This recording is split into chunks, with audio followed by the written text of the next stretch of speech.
Ini kita masih diberikan kesempatan oleh Allah untuk menjalani kehidupan di dunia ini ya, dengan segala nikmat yang Allah berikan kepada kita semua, nikmat iman, nikmat Islam, nikmat sehat, nikmatnya hidayah, nikmatnya berada dalam ketaatan kepada Allah Subhanahu wa taala, nikmatnya dikumpulkan dengan para pecinta ilmu. Mudah-mudahan kecintaan kita terhadap ilmu menjadi wasilah dimudahkan jalan-jalan surganya Allah, sebagaimana yang sering saya sampaikan dalam hadis, man salaka tariqan yaltamisu fihi ilman sahhalallahu lahu bihi tariqan ilal jannah. Barang siapa yang menempuh jalan untuk mencari ilmu, sahhalallah, pasti Allah mudahkan, lahu baginya, bihi dengan mencari ilmu itu, tariqan ilal jannah, jalan ke surganya Allah. Mudah-mudahan kecintaan kita terhadap ilmu semakin hari semakin menambah keberkahan untuk kita semua, semakin melembutkan hati kita untuk senantiasa mendekatkan diri kepada Allah Subhanahu wa taala dan senantiasa mendekat ya, mencintai Rasulullah, baginda Rasulullah sallallahu alaihi wasallam. Dan insyaallah hari ini kita akan sama-sama membahas ya tentang bagaimana mengenali Rasulullah ya. Bahwa kita sebagai umatnya ya berkewajiban untuk mencintai dan memuliakan ya Rasulullah Shallallahu Alaihi Wasallam. Dan kadang kita sering mengaku cinta kepada Rasulullah Shallallahu Alaihi Wasallam, namun tidak bisa membuktikannya dengan tingkah laku dan perkataan kita sehari-hari misalnya. Di antaranya bahwa banyak sunnah Rasulullah yang dianggap sepele atau ditinggalkan ya. Misalnya bahwa kewajiban mencintai Rasulullah bagi seorang muslimah, bahkan mencintai Rasulullah itu merupakan bagian dari keimanan ya. Mencintai Rasulullah itu bagian dari keimanan dan akidah kita sebagai seorang muslim, bahwa dalam surah Taubah kita disampaikan dalam surah Taubah ya, bahwa jangan sampai gitu ya, bapak-bapak, anak, saudara, istri, kaum keluarga, kekayaan yang kamu usahakan, kata Allah ya, perdagangan yang kalian khawatirkan kerugiannya, rumah, tempat tinggal yang kalian sukai, lebih kalian cintai daripada Allah dan Rasulnya. Nah, Allah sudah mengingatkan ya bahwa jangan sampai kehidupan dunia ini ya, mulai dari punya pasangan, kita punya saudara, punya kekayaan, perdagangan, rumah dan lain sebagainya, itu jangan sampai kalian lebih cintai daripada Allah dan Rasulnya ya. Dan sehingga bahwa keharusan untuk mencintai Rasulullah ini begitu diharuskan ya dalam ayat tadi. Dan bahkan Allah memberikan ancaman bagi orang yang lebih mencintai hartanya, lebih mencintai keluarganya, lebih mencintai anak-anaknya daripada mencintai Allah dan Rasulnya. Bahkan Allah menyampaikan ya di akhir ayat tadi bahwa menggolongkan orang-orang yang lebih mencintai tadi ya, lebih mencintai keluarga, lebih mencintai anak, lebih mencintai harta dibanding Allah dan Rasulullah, maka orang tersebut dicap orang yang sesat dan tidak mendapatkan hidayah dari Allah Subhanahu wa taala. Jadi intinya kualitas iman kita sangat ditentukan dengan kecintaan kita terhadap baginda Nabi Muhammad Shallallahu Alaihi Wasallam ya, bahwa kualitas keimanan kita, apakah keimanan kita itu tinggi atau tidak ya, sangat ditentukan dengan bagaimana kecintaan kita kepada baginda Rasulullah Shallallahu Alaihi Wasallam, orang yang punya keimanan yang sempurna ya. Nah, insya Allah akan memposisikan cintanya kepada Rasulullah menjadi posisinya itu prioritas ya, urutan utama dibanding cinta kita kepada manusia lainnya. Bahwa cinta kita kepada Rasulullah harus melebihi cinta kita kepada orang tua, kepada pasangan kita, bahkan kepada anak kita ya, bahkan kepada diri kita sendiri. Karena Rasulullah bersabda bahwa tidak sempurna ya iman salah seorang di antara kalian, sehingga aku lebih dicintai dari kedua orang tuanya, anaknya, dan manusia seluruhnya. Bahwa tidak sempurna keimanan seseorang, sehingga aku, kata Rasulullah, lebih dicintai dari dirinya sendiri. Oleh karena itu ya, Rasulullah pernah menegur Umar bin Khattab radhiyallahu an ketika ia menggambarkan kecintaan kepada Rasulullah dan menempatkan posisi cintanya kepada beliau di bawah kecintaannya terhadap diri sendiri. Maka Rasulullah menegur ya, bahwa harusnya kecintaan kepada Rasulullah itu di atas segala-galanya. Maka Umar pun mencintai Rasulullah melebihi dirinya sendiri. Nah, supaya timbul semakin hari semakin bertambah kecintaan kita kepada Rasulullah Shallallahu Alaihi Wasallam, kita berikhtiar ya. Kita sudah mempelajari, ada kitab Syama'il Muhammad ya, Syama'il ya, tentang karakteristik Nabi Muhammad baik secara fisik ataupun sifat beliau. Nah, kita sudah mempelajari dan belum hatam saat itu ya kitabnya. Nah, kita sekarang melanjutkan yang kemarin ya.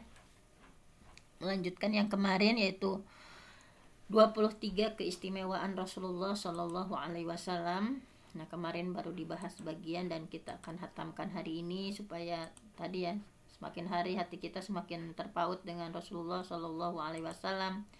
Semakin hari kita semakin mengagumi ya baginda Rasulullah Shallallahu Alaihi Wasallam.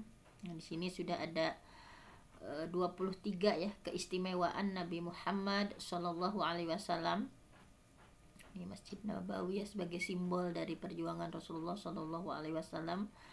Ini disarikan dari kitab Al-Khasa'isil Kubra karya Imam As-Suyuti ya.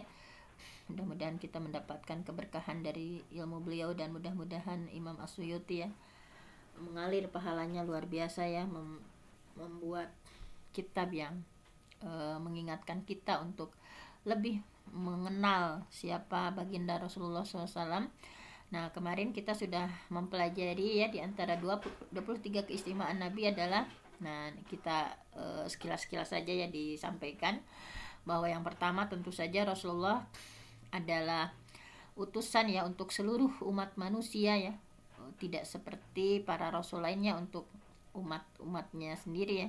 Tapi kalau Rasulullah untuk lil alamin ya, rahmatan lil alamin, rahmat untuk seluruh alam, baik alam manusia ataupun alam jin. Rasulullah diutus untuk rahmat seluruh alam. Kemudian kemarin sudah dibahas bahwa Rasulullah SAW beliau memiliki salah satu keistimewaan, yaitu jawami'ul kalim.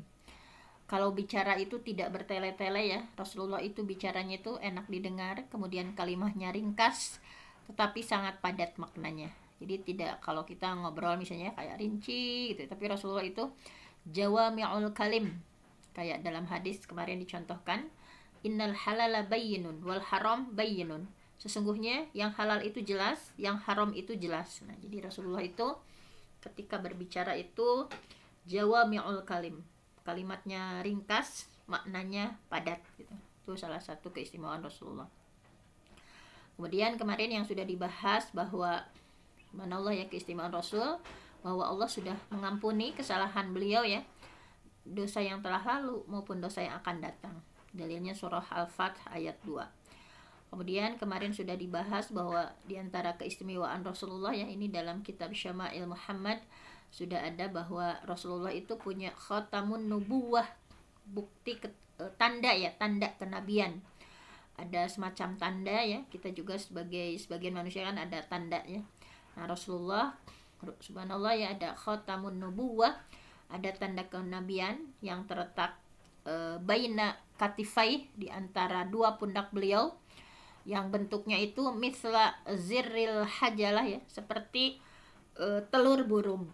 Nah, kalau di buku Syama'il Muhammad ada gambarnya ya, bagaimana tanda khatamun nubuwah, tanda kenabian yang terletak di antara baina katifai, di antara dua pundak beliau itu seperti telur burung yang kecil seperti ini.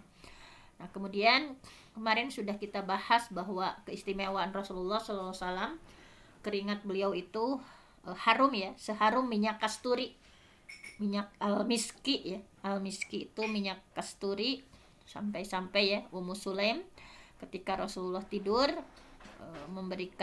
mewadahi ya keringat Rasulullah dalam sebuah botol ya, ditampung. Nah, sehingga naj'aluhu fi tibina, kami akan jadikan sebagai wewangian untuk kami, wa huwa min atyabit tib, bahwa keringat Rasulullah itu adalah termasuk wewangian yang paling wangi gitu ya, paling harum. Nah, kemudian kemarin sudah dibahas ini ya, bahwa dada Rasulullah SAW pernah dibelah sebanyak 3 kali ya. Nah, ini yang paling pertama itu adalah ketika beliau berusia 4 tahun ya, bahwa malaikat Jibril kemarin dibahas di sini bahwa fasara'ahu fasyaqqa an qalbihi, membelah dada, fastakhrajal qalba, kemudian mengeluarkan hati Rasulullah, fastakhraja minhu alaqah, dari hatinya itu dikeluarkan segumpal daging ya, segumpal darah, segumpal darah ya yang beku. Kemudian malaikat menyampaikan bahwa hadza haddu syaitan, bahwa ini adalah bagian setan darimu. Nah, kemudian dicuci ya, summa gosalahu, dicuci oleh malaikat Jibril fi tastin min dhahabi bima'i zamzam ya, dengan mencuci dalam sebuah wadah emas dengan air zam-zam. Kemudian summa la'amahu ya, kemudian ditumpuk, summa a'adahu fi makanihi, kemudian dikembalikan lagi ke tempatnya.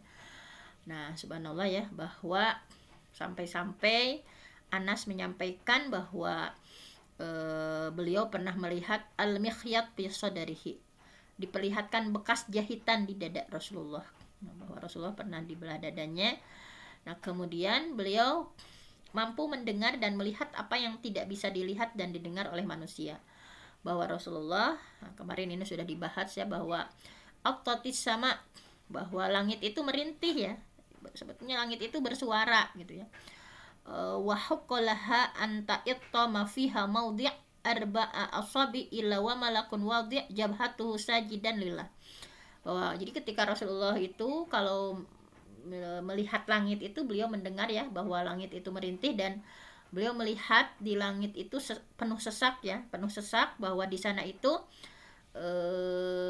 tempatnya itu ya untuk 4 jari ya, tidaklah di sana di langit itu ada tempat untuk 4 jari, melainkan pasti malakun wadi' jabhatuhu sajidan lillah, ada malaikat yang meletakkan dahinya seraya bersujud kepada Allah.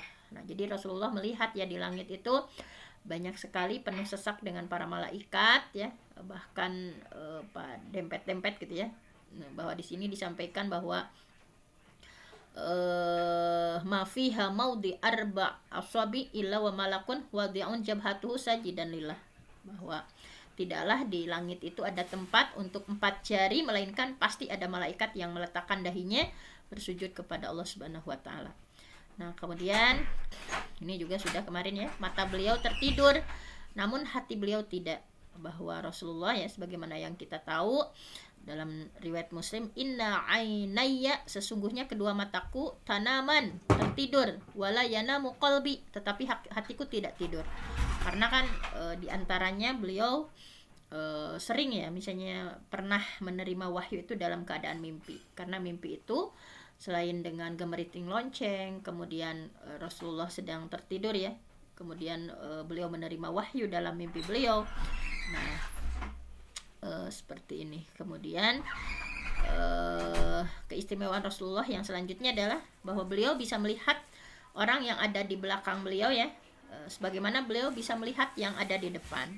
Bahwa kata di sini ya, inilah arakum min wara'i dhahri, aku melihat kalian dari belakang punggungku. Jadi walaupun Rasulullah jalan di depan, tetapi sesungguhnya inilah arakum min wara'i dhahri, sesungguhnya aku melihat kalian di belakang punggungku. Jadi Rasulullah bisa melihat orang yang ada di belakang beliau.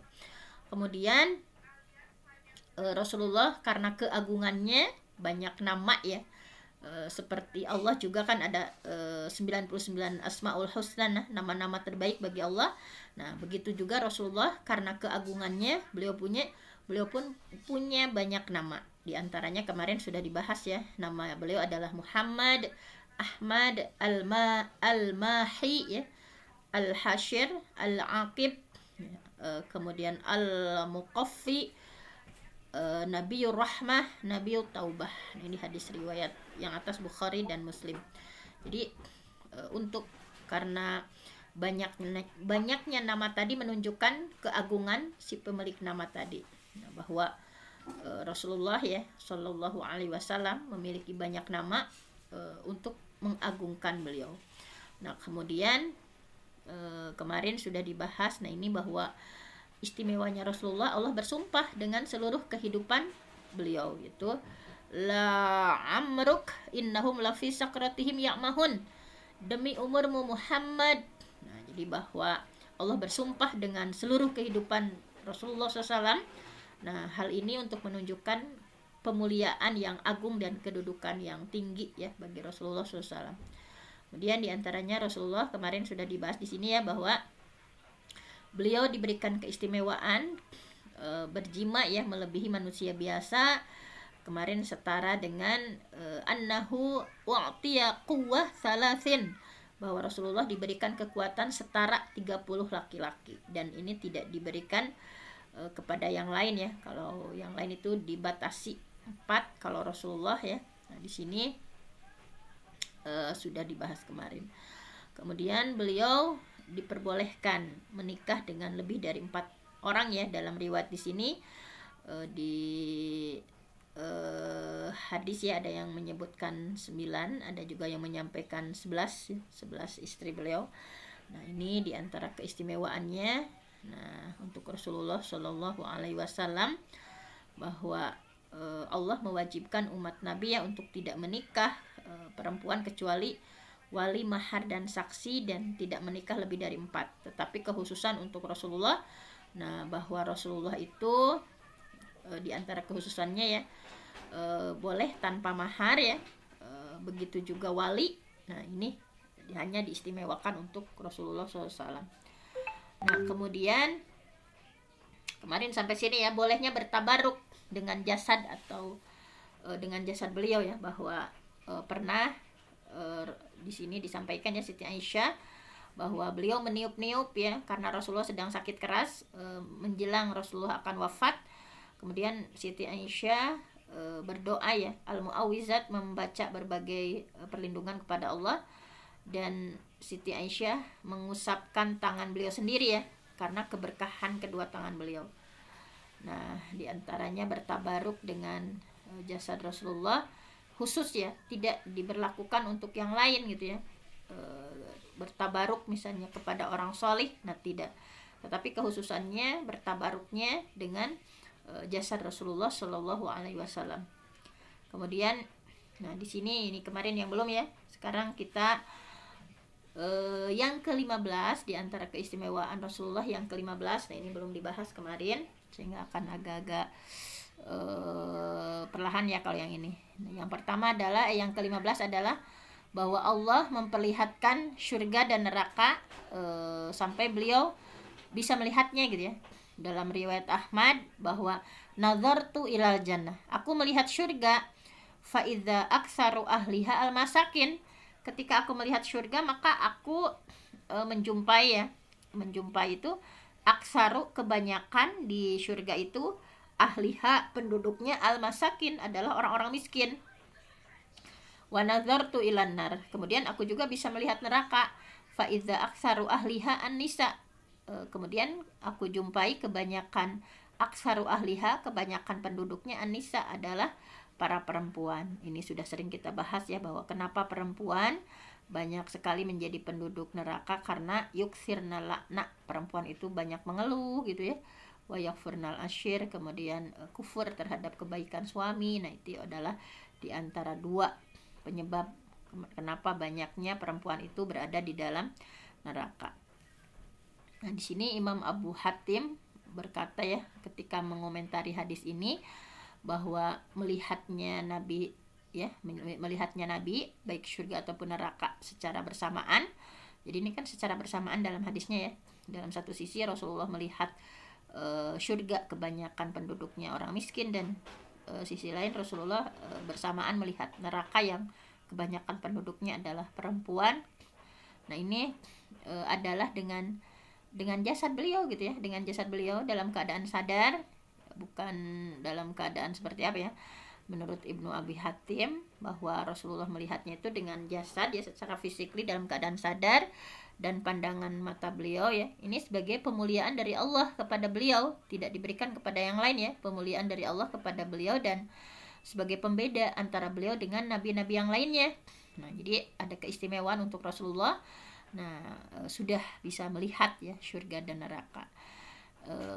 Nah adapun sifat-sifat yang beliau sampaikan bahwasanya tadi ya, bahwa beliau melihat penduduk surga seperti ini, melihat penduduk neraka seperti ini, maka hal ini hanyalah sifat yang digambarkan untuk beliau gitu ya, supaya beliau tahu gitu ya akhir dari umatnya di kehidupan dunia dan akhirat. Jadi tujuannya supaya beliau bisa memberikan motivasi ya kepada umatnya dengan kabar terkait sifat-sifat penduduk surga seperti apa.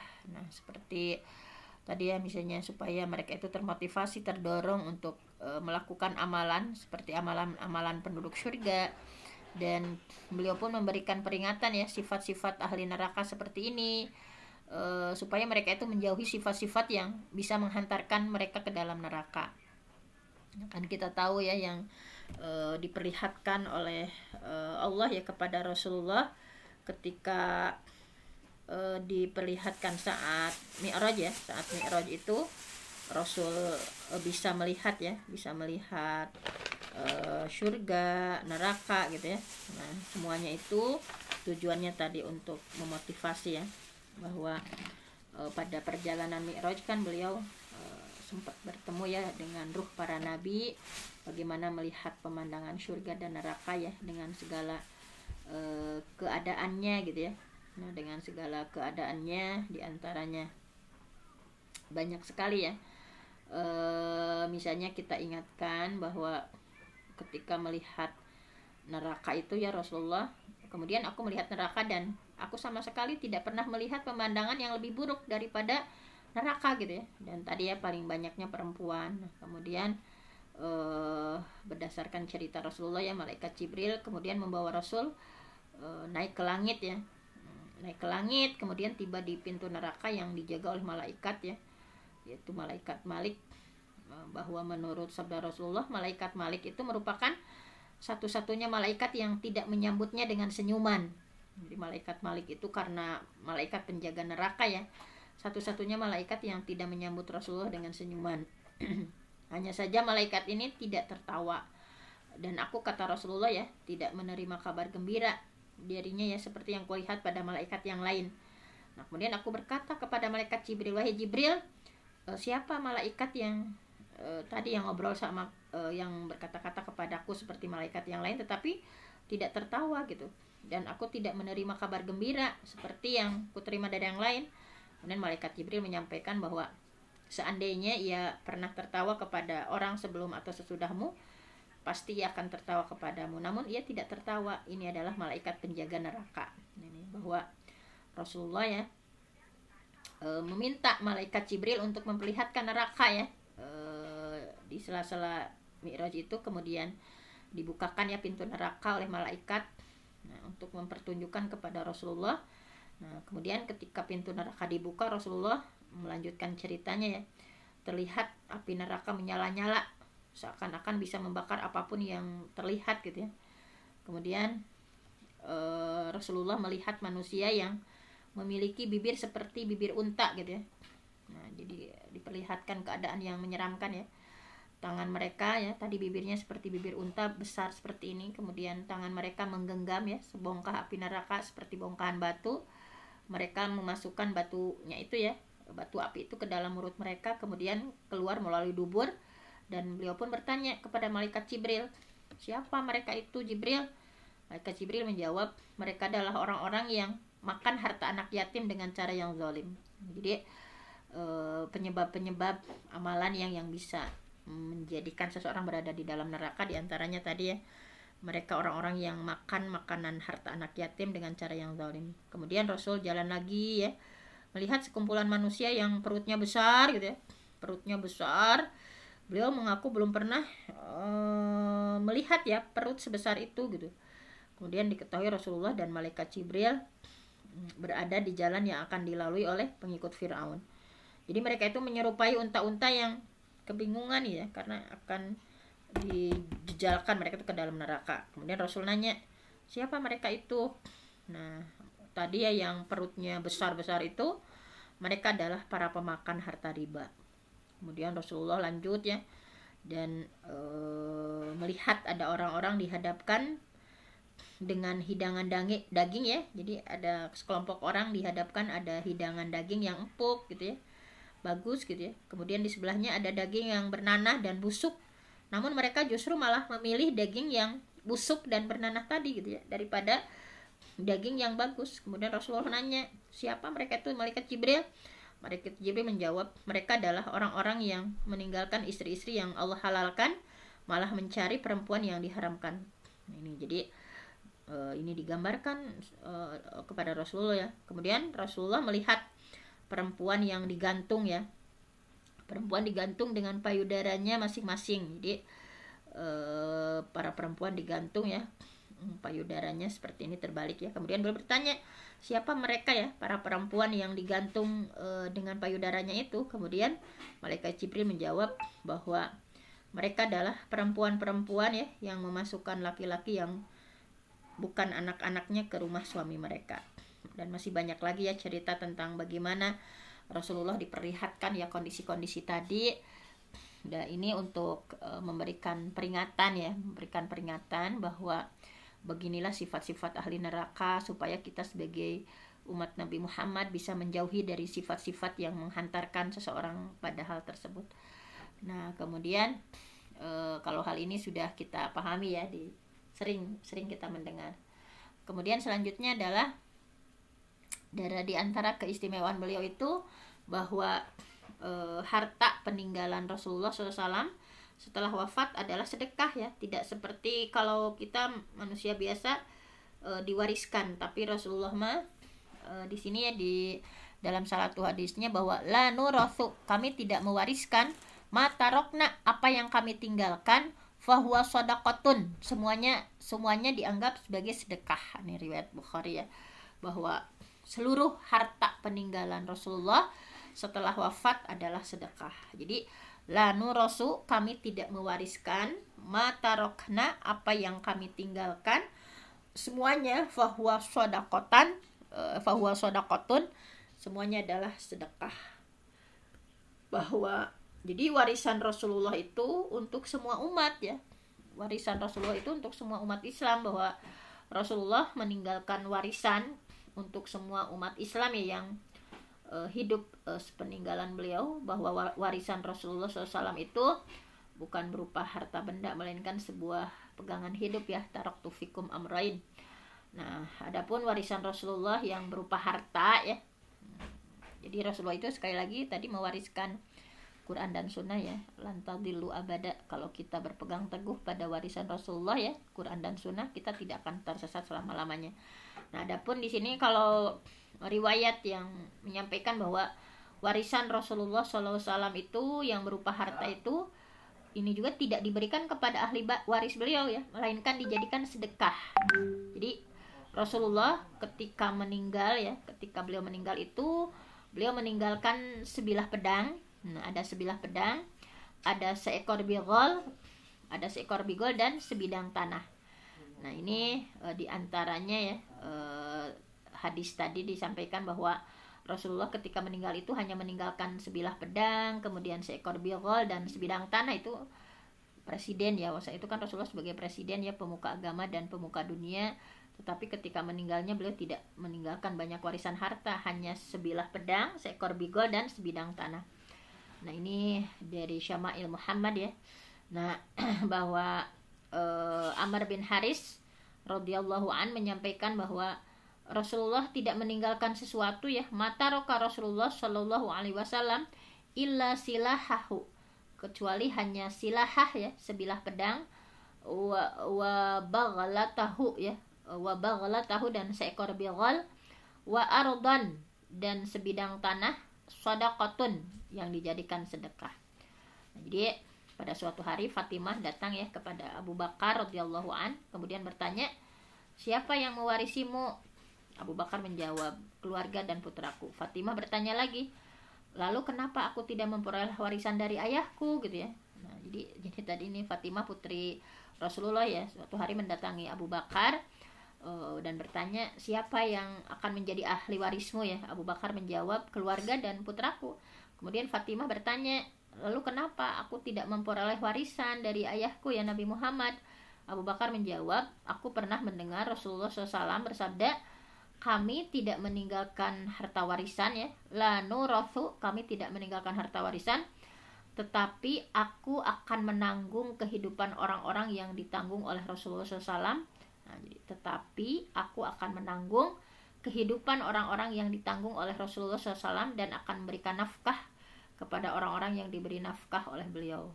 Jadi dalam riwayat lain Siti Aisyah pun menyampaikan bahwa anna Rasulullah SAW qol la nurathu, bahwa kami tidak meninggalkan harta warisan, ma tarokna fahuwa sadaqatun, pokoknya apapun yang kami tinggalkan setelah kami wafat itu adalah sedekah. Nah, jadi pokoknya Rasulullah itu meninggalkan dua warisan ya, dua warisan walaupun bukan berupa harta benda. Dua warisan ini adalah sebagai pedoman hidup untuk kita sebagai umatnya ya, bahwa warisan dari Rasulullah itu adalah Al-Quran dan As-Sunnah ya. Taraktu fikum amrain in tamassaktum bihima lan tadillu abada, kitaballah wa sunnah rasulih. Aku tinggalkan ya bagi kalian dua perkara, amrain in tamassaktum bihima, ketika kita berpegang teguh ya pada Quran dan Sunnah, lan tadillu abada, pasti tidak akan tersesat selama-lamanya. Yaitu apa yang ditinggalkan Rasulullah? Kitaballah, yaitu kitabullah Al-Quran, wa sunnah rasulih, dan sunnah Rasulullah ya. Nah, di sini memang seperti itu, secara hadisnya sudah sangat jelas bahwa Rasulullah itu harta peninggalannya tidak untuk diwariskan kepada keluarga, tetapi menjadi sedekah dan untuk itu ya, untuk semuanya. Kemudian istri-istri beliau itu haram untuk dinikahi. Nah, jadi ke-17 ya, ini agak dipersingkat ya, udah jam 6. Istri-istri beliau itu haram untuk dinikahi orang lain sepeninggal Rasulullah, karena sebagai ummul mukminin ya, dalam surah Al-Ahzab, a'udzubillahi minasyaitonirrajim, wa ma kana lakum an tu'dzu Rasulullah, dan tidak boleh kalian ya tu'dzu, menyakiti Rasulullah, hati Rasulullah SAW, wala antan kihau azwajah, dan tidak boleh pula menikahi ya, antan kihu, wala antan kihu, janganlah kalian menikahi azwajahu, istri-istri Rasulullah, mimba'dihi, setelah Rasulullah wafat, abadan, selama-lamanya. Jadi di surah Al-Ahzab sudah disampaikan bahwa tidak boleh ya, wala antan kihu, janganlah menikahi azwajahu, istri-istri Rasulullah, mimba'dihi, setelah Rasulullah wafat, abadan, selama-lamanya. Nah, Imam Ibnu Katsir menyampaikan ya ketika menafsirkan ayat ini bahwa para ulama sudah berijma, sudah bersepakat bahwasanya siapapun dari istri Rasulullah SAW meninggal ya, sepeninggal beliau, maksudnya sepeninggal beliau, maka haram bagi yang lain untuk menikahinya, karena istri-istri Rasulullah adalah di dunia dan di akhirat itu mendampingi Rasulullah ya. Jadi kenapa tidak boleh menikahi istri-istri Rasulullah? Karena para istri Rasulullah itu ya, mereka akan menjadi istri beliau baik di dunia maupun di akhirat. Dan tentu saja para istri-istri Rasulullah adalah ummahatul mukminin, ibundanya bagi orang-orang yang beriman. Nah, kemudian di antara keistimewaan selanjutnya adalah, nah, jadi sebelum wafat ya, sebelum wafat beliau diberikan pilihan untuk tetap hidup atau wafat. Nah, ini salah satu keistimewaan yang ke-18, bahwa tadi ya, bahwa dalam hadis ini kita bacakan dulu hadis yang diriwayatkan dari Ibunda Siti Aisyah radhiyallahu anha, bahwa innahu ya, sesungguhnya beliau lam yuqbad nabiyyun qattu ya, innahu lam yuqbad nabiyyun qattu. Jadi tidaklah seorang nabi ya tidaklah seorang nabi diwafatkan lam yuqbad, tidak dicabut nyawanya tidaklah seorang nabi diwafatkan hatta sehingga yuro diperlihatkan maq'adahu tempatnya ya fil jannah di surga. Jadi setiap nabi pasti ya sebelum diwafatkan itu diperlihatkan dulu maq'adahu tempatnya nanti fil jannah, nah bahwa nanti akan berada di surga. Summa kemudian yukhayyaru, kemudian diberi pilihan ya, para nabi itu diberikan pilihan. Qalat Aisyah, kemudian Siti Aisyah menyampaikan, falamma nuzila bi Rasulillah sallallahu alaihi wasallam, ketika Rasulullah ya sakit menjelang sakaratul mautnya ya, wa ra'suhu ala fakhidhi, dan kepala beliau berada di atas pahaku. Jadi falamma nuzila bi Rasulillah wa ra'suhu ala fakhidhi, jadi saat itu Rasulullah sakit ya menjelang sakaratul mautnya, dan kepalanya ra'suhu, kepala beliau ala fakhidhi, di atas pahaku ya, kata Siti Aisyah, ghusya alaihi sa'atan. Jadi beliau itu pingsan, ghusya ya, beliau pingsan beberapa saat ya, 1 jam. Thumma afaqa, kemudian beliau tersadar lagi, fa ashkhasa basarahu ila saqfi, kemudian setelah pingsan Rasul lihat lagi itu, beliau melihat ke atap ya, fa ashkhasa basarahu, beliau mengarahkan pandangannya ila saqfi, ke atap. Thumma qala, kemudian beliau menyampaikan ya, Rasulullah bersabda ya, Allahumma ya Allah ar-rafiq, Allah ar-rafiq ya, al-a'la al-a'la. Nah, sehingga qalat Aisyah, Siti Aisyah menyampaikan qultu ya, kemudian aku berkata, idzan, jika demikian ya, la yakhtaruna, beliau tidak memilih kita untuk tetap hidup lebih lama di dunia. Nah, jadi Siti Aisyah sebagai saksinya ya, beliau ketika Rasulullah akan wafat, kemudian kepalanya berada di paha Siti Aisyah, kemudian setelah pingsan ya, beliau melihat ke atas ya, kemudian menyampaikan, nah itu berarti yang dipilih Rasulullah adalah Allahumma, Rasulullah lebih memilih Allah ya, ar-rafiq al-a'la, wahai Allah ar-rafiq al-a'la. Kemudian Siti Aisyah menyimpulkan ya, qultu idzan, jika demikian, la yakhtaruna, beliau tidak memilih kita untuk tetap hidup, karena tadi diberikan pilihan ya, bahwa yukhayyaru, diberikan pilihan apakah memilih Allah atau hidup ya, diberikan pilihan untuk tetap hidup atau wafat.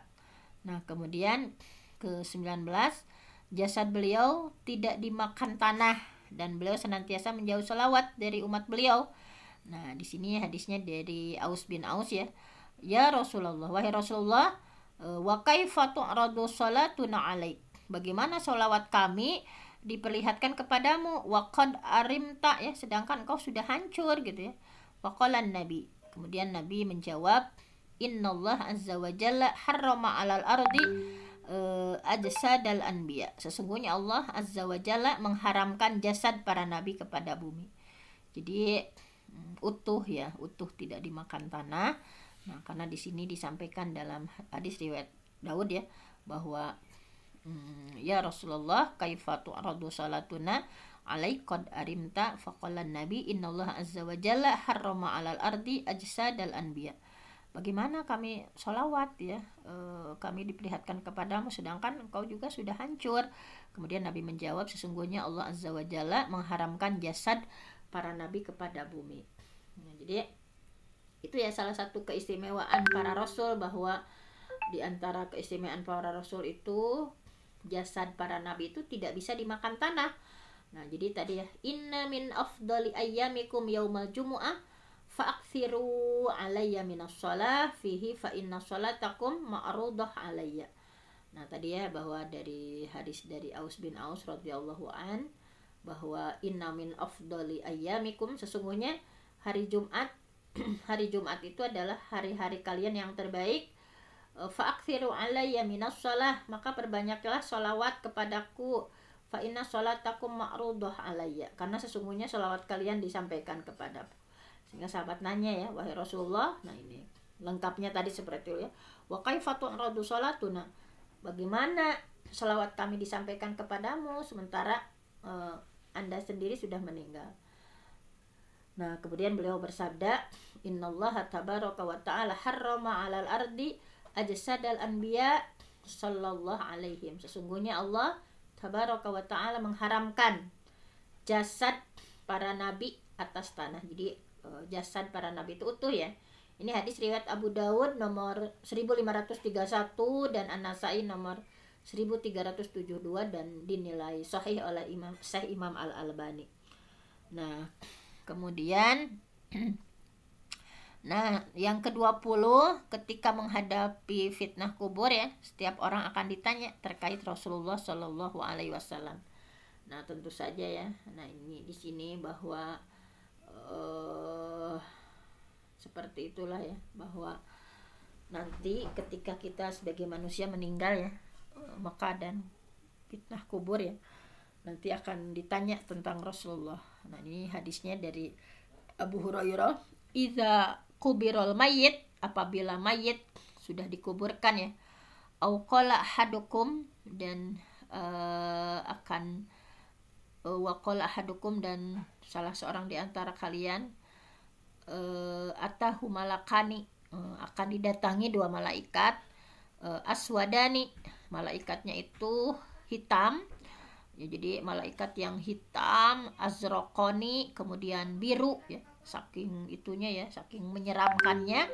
Jadi ketika salah seorang mayit dikuburkan itu didatangi malakani, dua malaikat, aswadani yang hitam ya, azraqan yang berwarna biru, yuqalu li ahadihima al-munkar wal akhar an-nakir, salah satunya yaitu malaikat munkar dan nakir.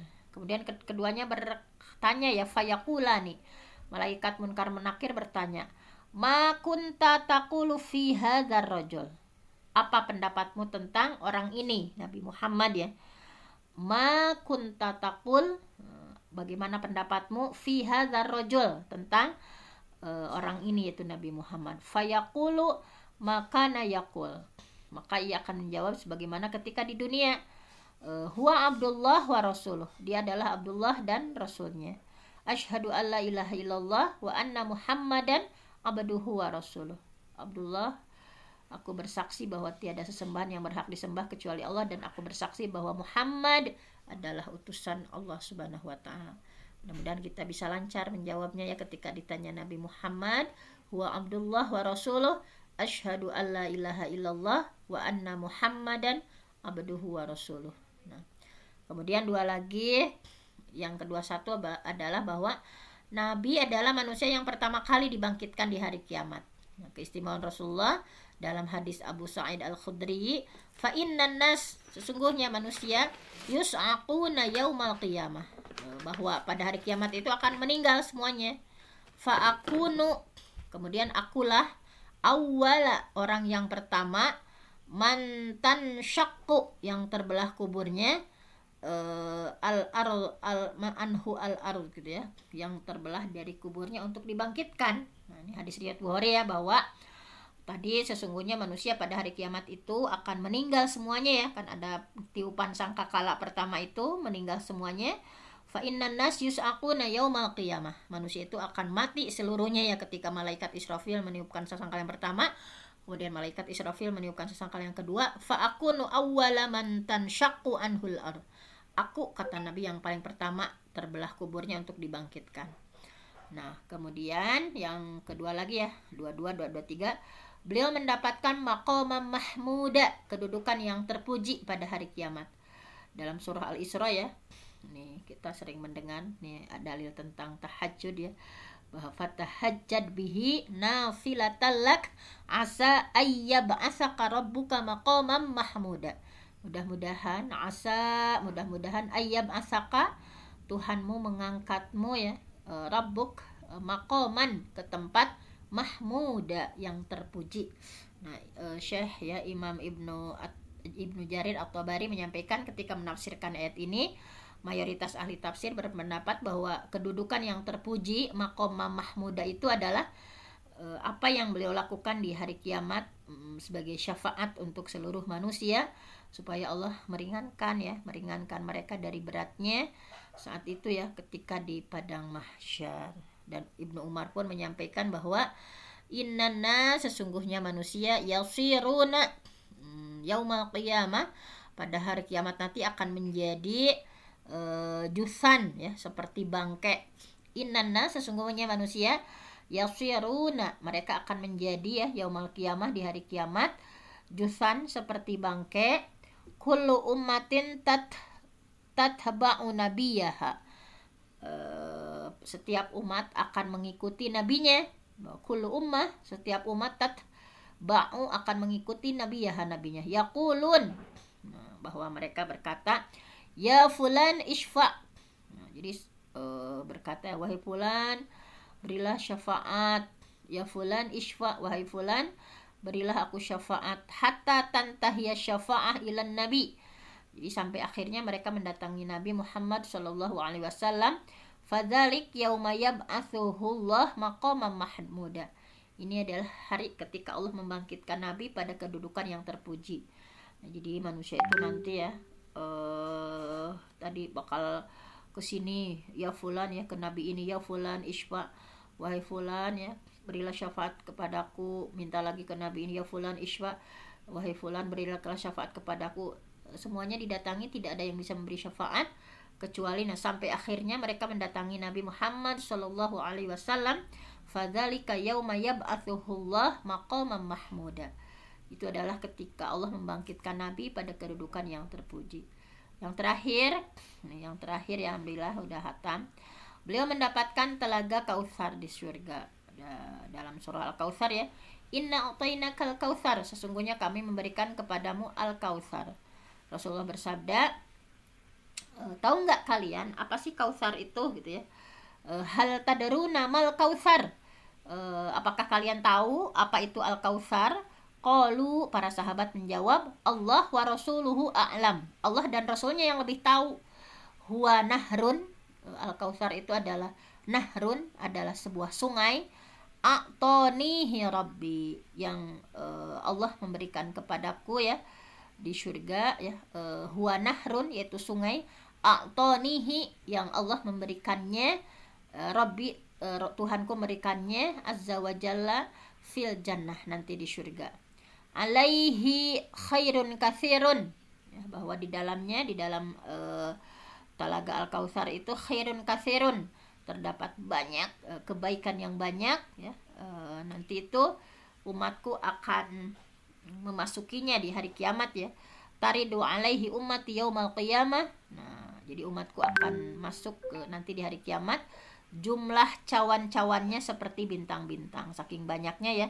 Aniyatuhu, nah jadi wadahnya, jumlah cawan-cawannya itu adadul kawakib, seperti laksana bintang-bintang. Nah, jadi di antaranya itulah ya keistimewaan Nabi ya, memiliki haud telaga ya, bahwa innalikulli nabi haudon, sesungguhnya tiap nabi juga punya telaga. Wa innahum yatabahawna, dan mereka saling membanggakan. Ayyuhum aktsaru waridah wa inni arju an akun aktsarahum waridah. Jadi setiap nabi juga punya telaga, dan sesungguhnya mereka saling membanggakan telaga siapa di antara mereka yang paling banyak pengunjungnya, dan sesungguhnya aku berharap menjadi orang yang paling banyak pengunjungnya. Nah, saking cintanya Rasulullah kepada umatnya ya. Walaupun hadis ini diperselisihkan status sahihnya ya, di antara ulama ada yang menilai hadis ini hasan. Ini Syekh bin Baz ya, dan Syekh Al-Albani rahimahullah. Sehingga kita katakan bahwa nabi-nabi yang lain juga punya telaga. Meskipun demikian, telaga yang paling istimewa adalah telaganya Nabi Muhammad Sallallahu Alaihi Wasallam, karena mendapatkan suplai airnya dari surga.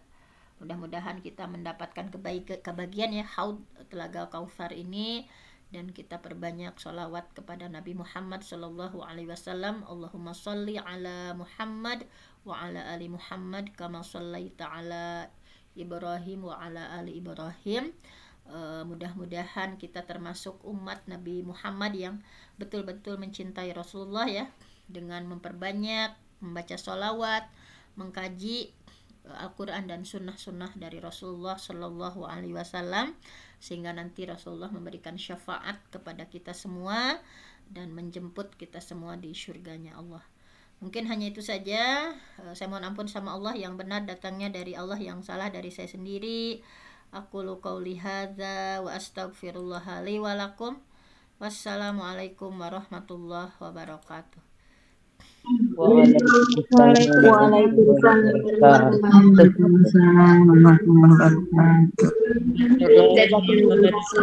Kepada Al-Mukarramah Bunda Dr. Fenty yang telah memberikan ilmunya kepada kita tentang bagaimana sifat-sifat Rasulullah SAW yang patut kita teladani sebagai umatnya. Semoga kita semuanya mendapatkan syafaat dari beliau dan kita semua sebagai umatnya Rasulullah SAW. Amin ya Allah ya Rabbal Alamin. Baiklah Bapak Ibu dan seluruh partisipan yang dirahmati Allah, alhamdulillah untuk kajian hari ini telah selesai. Marilah kita sama-sama tutup dengan membaca doa kafaratul majlis dan hamdalah, istighfar, doa kafaratul